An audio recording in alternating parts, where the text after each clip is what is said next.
وہ آدمی جو اپنے حالات پر راضی نہیں ہے وہ غریب ہے۔ جس آدمی کی خواہش اس کے حاصل سے زیادہ ہے وہ بھی غریب ہے۔ جس آدمی کو مزید کی ضرورت ہے وہ بھی غریب ہے۔ بدلہ لینے سے پہلے یہ ضرور دیکھ لیا کرو کہ تم اپنے خدا کے نزدیک کتنے قصوروار ہو۔ زمانے نے عجیب پلٹا کھایا ہے۔ پہلے لوگ عبادت چھپ کر اس لیے کرتے تھے کہیں شہرت نہ ہو جائے، اب اس لیے چھپا کر کرتے ہیں کہ کہیں لوگ مذاق نہ اڑائیں۔ اپنے دشمنوں کو اپنی کامیابی سے مارو اور اپنی مسکراہٹ سے دفنا دو۔ آہستہ آہستہ ترقی کرنے سے مت گھبراؤ بلکہ بت کی طرح کھڑے رہنے سے ڈرو۔ جو صرف زندہ رہنے کے لیے جیتے ہیں وہ آخر کار مر جاتے ہیں۔ لفظ مختصر تب ہوتے ہیں جب سوچ گہری ہو جائے۔ اگر آپ نے اپنی موت آسان کرنی ہے تو دوسروں کی زندگی آسان کر دو۔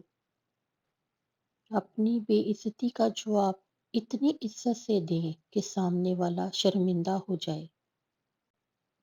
جس نے رب کے لیے جھکنا سیکھ لیا وہی علم والا ہے، کیونکہ علم کی پہچان عاجزی ہے اور جاہل کی پہچان تکبر ہے۔ جس انسان کو سال بھر میں کوئی تکلیف، کوئی رنج نہ پہنچے تو وہ جان لے کہ مجھ سے میرا رب ناراض ہو گیا ہے۔ غصے کے وقت انسان کے صحیح اخلاق کا پتہ چلتا ہے۔ وہ آدمی زیادہ ہنستا ہے اس کا روب کم ہو جاتا ہے۔ جو مذاق زیادہ کرتا ہے لوگ اسے ہلکا اور بے حیثیت سمجھتے ہیں۔ جو باتیں زیادہ کرتا ہے اس کی لرزش زیادہ ہو جاتی ہے۔ جس کی لرزشیں زیادہ ہو جاتی ہیں اس کی حیا کم ہو جاتی ہے۔ جس کی حیا کم ہو جاتی ہے اس پر پرہیزگاری کم ہو جاتی ہے۔ جس کی پرہیزگاری کم ہو جاتی ہے اس کا دل مردہ ہو جاتا ہے۔ اچھے لوگوں کو آزمانے کی کوشش نہ کرنا، کیونکہ اچھے لوگوں کی مثال ہیرے جیسی ہے۔